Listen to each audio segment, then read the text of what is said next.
Good morning, my dear students. We are in the second chapter of statistics, which is called linear correlation.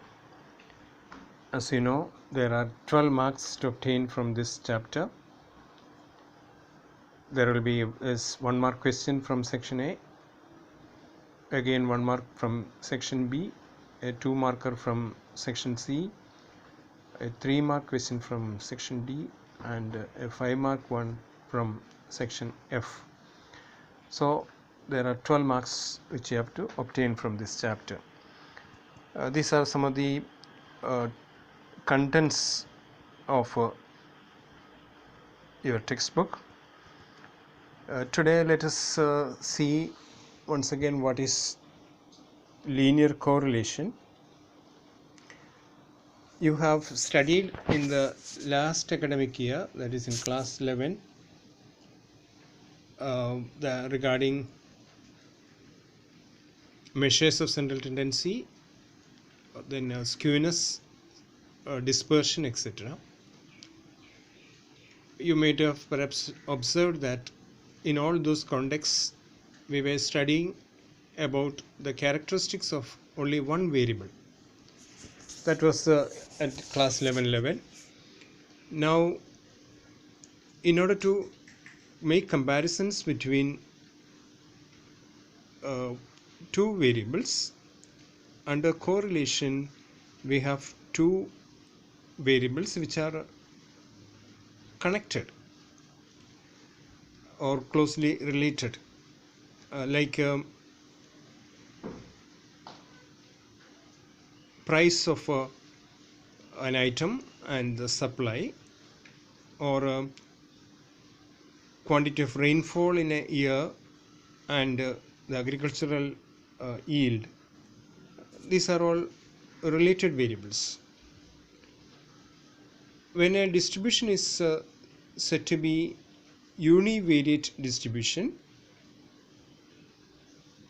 if it is obtained by collecting the information of one variable, we have a single variable or a univariate distribution.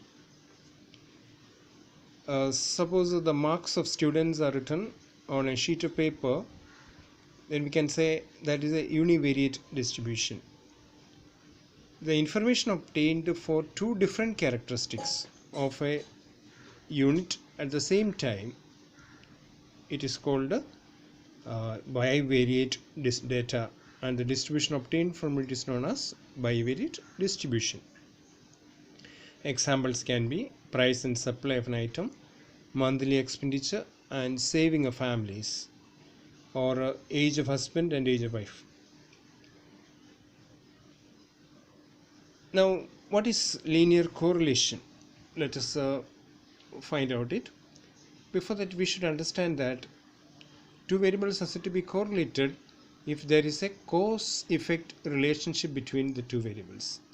That means one variable is the cause variable and the second variable is the effect variable.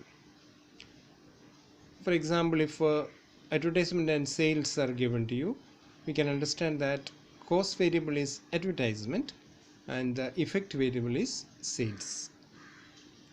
Then the values of two variables change due to the effect of some other factor too.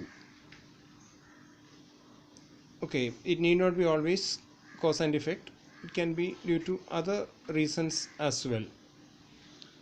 Now, the age of husband and wife, when the age of husband increases by 1 year, the age of wife also increases by 1 year.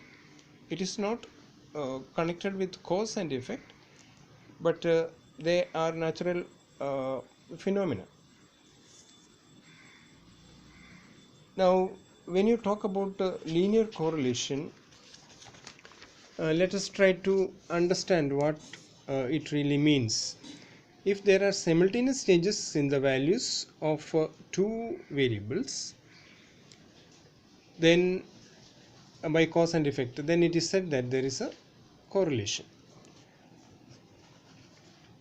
That means the reason for the effect is the cause, Okay, and it can be also said that if the amount of change in one variable tends to bear a constant ratio to the unit of change in the other variable, then the correlation is said to be linear.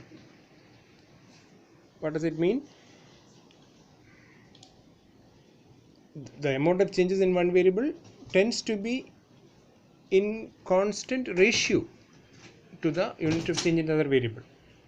Okay, for example, variable x changes by 5 units, and if variable y changes by 10 units, then we can say there is linear correlation.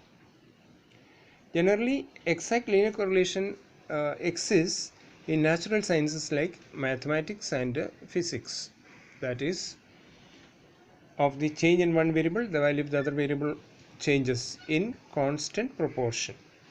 Okay, so you can there are examples given in the textbook like radius and circumference.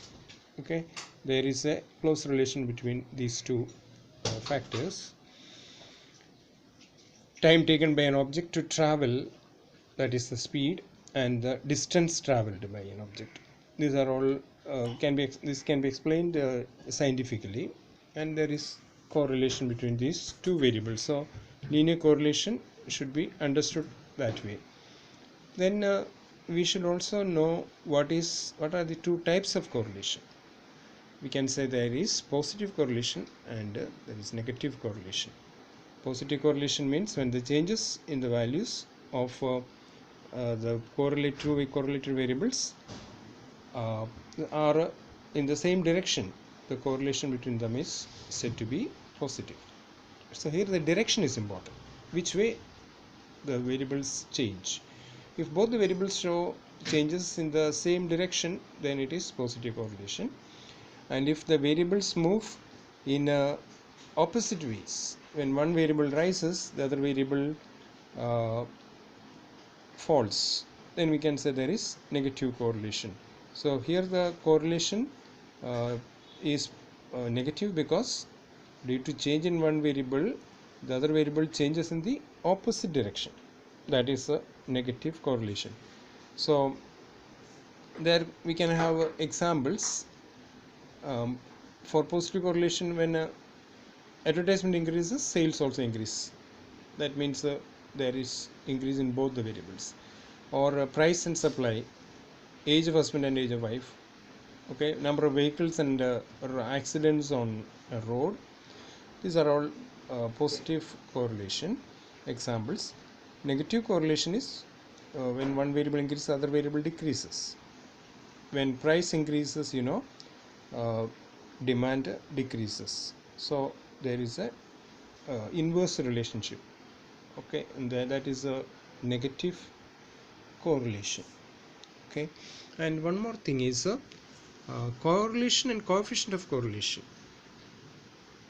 We know that correlation is connected with the cause and effect relationship, and due to change in one variable, the other variable changes, then we can say there is correlation.